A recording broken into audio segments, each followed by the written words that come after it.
right, now that I figured out the dimensions, I actually went with the 14 by 17 or 27 inches. I decided to do the triple for my particular canvas. So I went in the back, and I didn't have stretcher bars that were 27 inches, but I had 26. So I grabbed 2 of those for the long portion of my canvas, and then I grabbed 2 14-inch stretcher bars for the sides. So all you need to do is take these and wiggle the pieces into each other.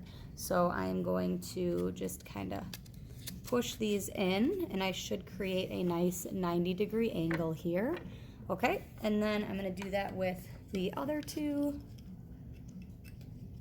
like so. Sometimes you have to wiggle these a little bit to get them into place. Sometimes too, you can kind of tap it on the table to get those to go in, but they should be fairly easy. The hardest one is this last one, because you have to make it go into both of the sides. So just go ahead and work that.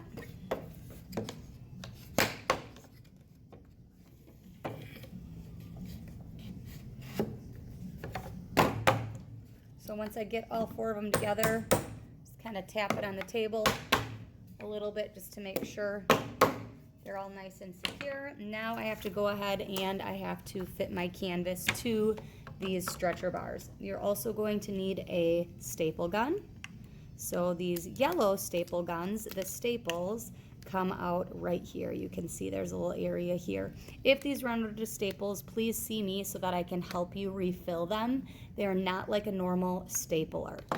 Okay, then I need to go ahead and take my rolled canvas. First of all, check on the cutting board and see if there are pieces that are small enough to fit your canvas. If there are no canvases that are going to fit your canvas, you are going to take the big roll and you are going to roll it out, and we are going to cut a piece of canvas.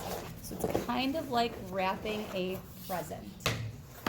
Okay, so I'm gonna roll out this canvas, and I need to figure out how I'm going to do this. Now, probably makes more sense to put my canvas this direction, because if I go this way, I'm gonna have to roll even more out.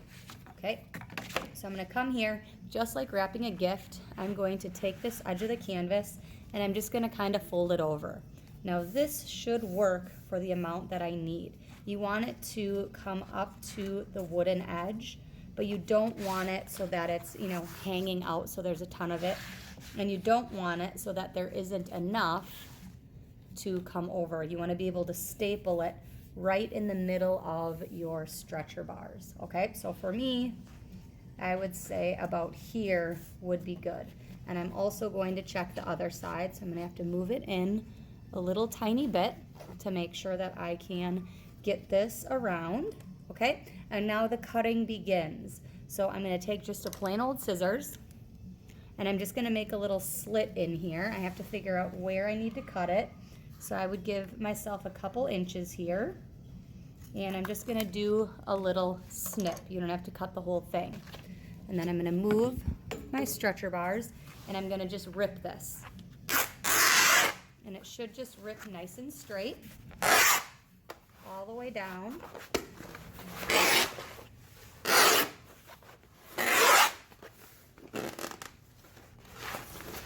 Sometimes it's easier to do this on the floor. You can work with a partner to get this canvas cut if it's easier. Now there's 2 sides to this canvas. There is a off-white side, okay, a natural canvas colored side, and there is a bright white side. You are going to have the bright white side showing, and the natural canvas color is going to be the back. So when I stretch this, okay, it's going to go this direction. So I want to make sure that my white side is going to be the painting side, and then the off-white side is going to be the middle or the inside part.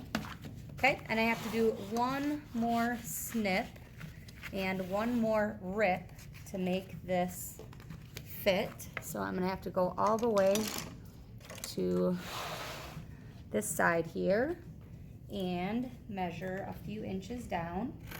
Make a little slit and a rip. And this extra piece of canvas can go onto the cutting board for somebody else to use. Okay, so put that onto the cutting board. This is going to be my piece of canvas, and this is the one that I'm going to be stapling. So you want to move your stretcher bars into the middle of your canvas. I'm just going to change my angle here a little bit so you can see more of what I'm doing. There we go. So I'm going to take my rings off. I'm going to take my staple gun, and I'm going to put a staple in right in the middle of the stretcher bar. So I'm just going to kind of make sure that this fits before I start stapling. I'm going to fold this over, and I'm going to put my first staple in. So I'm right-handed, so I'm going to pull with my left hand, and I'm going to staple with my right. Okay, so I'm going to hold with my left hand, and I am going to staple with my right hand, pushing the staple gun down. Sometimes you have to hold that down with your left hand while you staple, and you should just have one staple right there. I'm going to flip this all the way around to the complete opposite side. Okay, you can also use this to pull your canvas. Sometimes it's kind of nice to grab a little edge with it. So I can hold that with my left hand, and I can figure out where I'm going to staple, press that in. The goal is to get this canvas nice and tight. I'm going to go on the complete opposite side, and I'm going to do a staple right in the middle.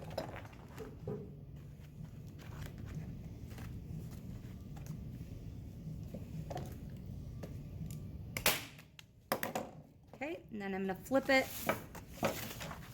all the way around to this side, pull it nice and tight, and staple.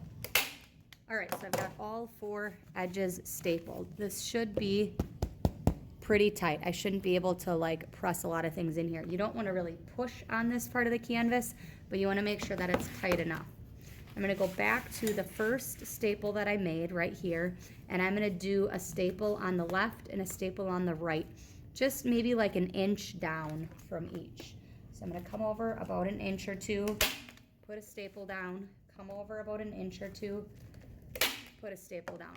Notice how I'm stapling right in the middle of that stretcher bar. Okay, I'm not too far up, I'm not too far down, and I've got just a little bit of a space in between those 2 staples. I'm going to flip it. Do the same thing, pulling with my left hand, pushing down the stapler with my right. Okay, looks good. Flip it, same thing, pull tight, staple, pull tight, staple. Flip it around, pull tight, staple, pull tight, staple.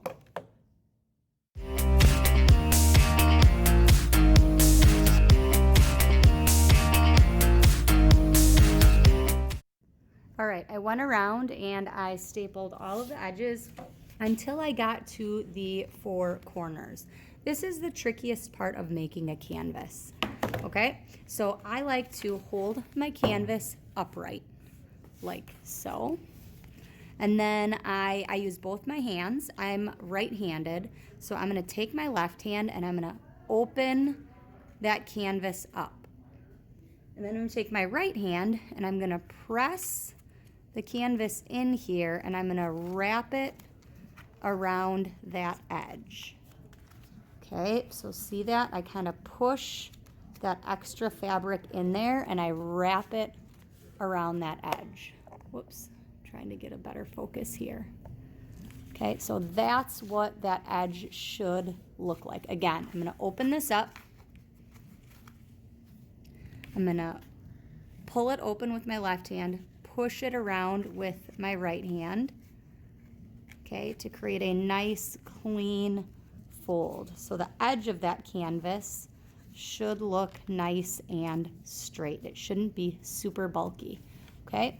So I'm going to staple this a few times.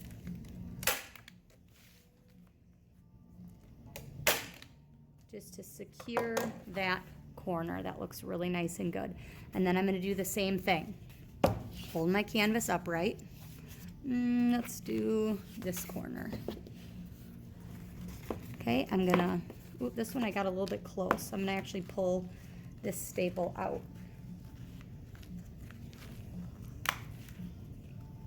Try it again. So I'm going to push the fabric in, and I'm going to fold it around. So I need to push it in a little bit more and fold. Sometimes it takes a few shots to get this. Not gonna lie, I've done this before. So I do make it look a little bit easy. You have to try it though. Sometimes you have to try it more than one time to get it. Okay?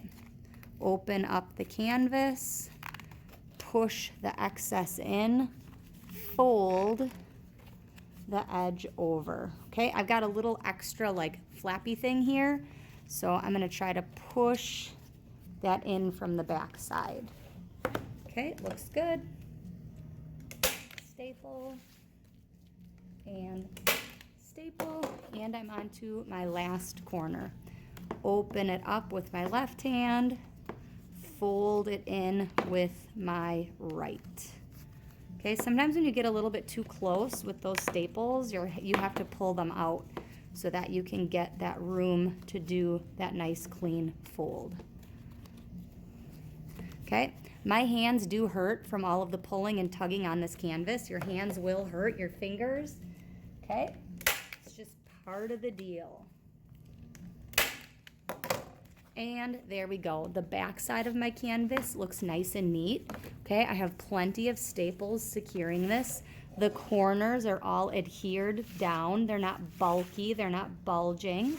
Okay, it looks very nice and neat. Before I flip this over, I am going to take my pencil and I'm going to write my name on this back side. So I'm just gonna write Miss Fire Eisen.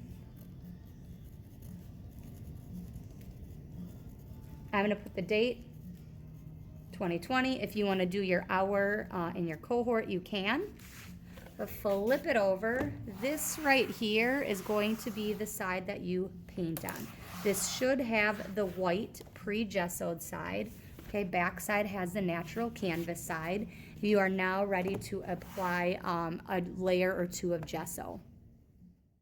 All right, after you have your canvas made, you can go up to the table where the paints are. You are going to grab one of the large brushes. You are going to grab a container of gesso. I don't have enough containers for everybody. We can share the containers. We can also share the brushes. So if there's somebody at your table that needs to use this, you guys can share it. I don't have enough for each individual person. So you're gonna dip your brush in and kind of brush off the excess. And you are going to do a thin layer in one direction. So I am painting left to right. I'm gonna get the whole top of the canvas, and you want this fully covered, and you want your brush strokes to be nice and even. So you don't want this to be goopy, and you don't want it to be too thin. Okay, after you get this whole surface painted, and you wanna be careful, this is really thick white paint. If you get it on your clothes, it will stain. So if you need to put a smock on or an apron, they're underneath the TV. Along with the top edge or the top of your canvas, I want you to lift up your canvas and you are going to paint over, gesso over these edges, okay? So you're just gonna kind of hold it up and you are going to gesso. One thing that you do not want to do is you do not want to hold your canvas in this middle part like this, because as you can see, it's going to start bulging your canvas. You only want to hold your canvas by the wooden stretcher bars. So you never want to hold it by that flimsy inside canvas part. You can only hold it by the wooden pieces. Once this gesso dries, it's actually going to shrink your canvas a little bit, and it's going to tighten it up even more. You don't want any sagging or bagging of your canvas. You want these to be nice and taut. All right, after this coat dries, depends how thick you do this. It doesn't need to be overly thick, maybe 5-10 minutes. You're gonna take your gesso and you're gonna go the opposite direction. So I would go up and down to do a second coat. Again, lifting up those edges and painting all the way around that canvas. Once this gesso is completely dry, that's when you're gonna start your color blocking, which I will talk about in the next video.